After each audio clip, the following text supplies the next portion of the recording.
What's up, everyone? Welcome back to another review. This time we're taking a look at Old School, directed by Todd Phillips, starring the cast of Vince Vaughn, Luke Wilson, and Will Ferrell. Old School tells the story of these three friends who are in their 30s, who are just depressed with the current lives that they live in, and they have the idea to want to recreate their college life by creating their own fraternity, and by doing so, they got to deal with a whole lot of other stuff. So yeah, that is the overall premise of Old School. Let's briefly go over it. Overall, I think Old School is actually pretty funny. I thought this was a pretty fun movie. This is not going to go down as one of the greatest comedies ever made. I remember, I remember when this movie came out. I think in '03. I remember seeing it when I was 13. It didn't leave much of an impression on me then. I remember liking it, but I never really went back to it. So this is actually the second time I've watched this movie. Now, maybe because I am now in my mid-30s myself, I actually understand the humor and I get the comedy. And I'll say the movie is entertaining. It's entertaining. I think Vince Vaughn and Luke Wilson, to me, those two, they kind of hold this movie together.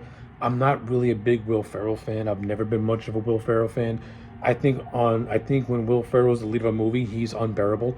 But I think when he's in an ensemble or when he's being used as a supporting player, that's when I find him to be, that's when I actually get laughs out of him because he ain't the centerpiece of it all. And I actually think Will Ferrell has a lot of moments where he legitimately cracked me up when I watch this movie again. And yeah, he was fine. His whole story is that he just recently got married and now he's going through a divorce. This happened because during a frat party that Vince Vaughn hosts for his friend Mitch, who at the beginning of the movie discovered that his girlfriend was cheating on him, and not cheating on him in a regular way. Pretty much, she was hosting orgies without him even realizing it. So he's in depression mode. Vince Vaughn, his friend, kind of gets the idea to get him out of his funk and host this frat party, which is a success. But it leads to the Will Ferrell character, who had recently gotten married, to relive his days as Frank the Tank and got himself completely blitzed out of his mind and starts to go streaking. This is what leads to him and his wife to go to marriage counseling, which overall leads to the end of his marriage. So now Frank, his life's in an upside down. And I kind of like some of the stuff with Frank. I think he has some entertaining scenes. And I like how when they get when the frat stuff starts to happen, he more or less takes command as like that, as like that frat guy who would always bark out orders at everyone. And I actually think it's pretty humorous. Then you got Luke Wilson. He's kind of passive about everything. He doesn't really wants to be acknowledged as anything, and he starts to have a budding romance with this character played by Ellen Pompo, who plays his old high school crush.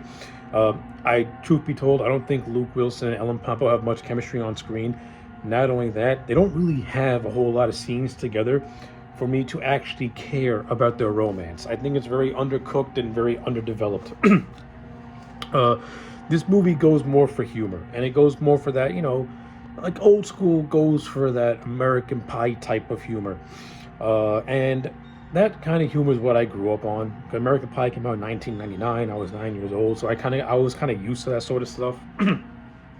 So Old School kind of goes for that type of humor, but where I think American Pie is much more clever with it and much more smarter with it, Old School can get maybe a little bit juvenile with it. Like, you can clearly tell that Todd Phillips is trying to make an homage to a movie like Animal House, and to his credit, he didn't do a half-bad job. But Animal House also had a good story to it. Also had some a good purpose to it.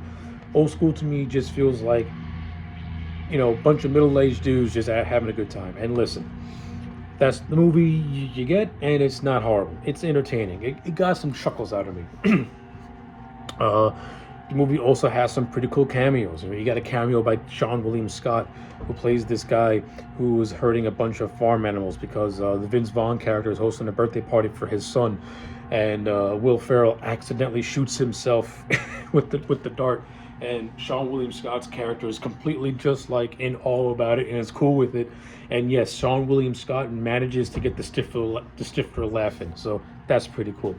You also have Terry O'Quinn, who makes a cameo in this movie as Mitch's boss. Listen, it's Terry O'Quinn. It's the stepfather. In this movie, Luke Wilson is being known as the Godfather. So you have scenes where the stepfather and the Godfather share some screen time. It doesn't mean anything to anyone, but it's cool seeing Terry O'Quinn. And I kind of got a chuckle out of the fact that Mitch unknowingly slept with his boss's daughter. And it makes it even worse when he realizes that she's still in high school. So yeah, that's kind of, it's stupid, but I got a couple of laughs out of that. The whole thing with Ellen Pompo's boyfriend being a cheater doesn't really go anywhere. It doesn't really have a satisfying resolution, to me at least. But one of the major highlights of the movie is the character of Jeremy Piven, who plays a school dean who has an association with these three, because when they were in school, they used to bully the Jeremy Piven character. Now that the Jeremy Piven grew up, he's now the he more or less works as the dean of the campus that the house is located on. And Jeremy Piven does whatever he can to make the lives of these guys a living hell. And I'm not gonna lie, I ain't the world's biggest Jeremy Piven fan, but I actually thought he was kind of funny in this movie, and he played his role as the over-the-top villain fairly well. And he does have a lot of entertaining scenes. And I'm not gonna lie, I do like the chase at the end where where he's being chased by the three guys since they got record of him trying to commit a bribery, and that and that bribery is what got the three out of their house and them having to go through all the channels to get their house reinstated. So yeah, that stuff was cool. That was all right. How this movie functions with the guys hosting a fraternity and having all the college kids there, you get some entertaining scenes. I'll give it that. You know, it is what it is. Old school is what it is. But yeah, at the end of the day, old school to me is a solid. I'm gonna give it a 6.5 out of 10.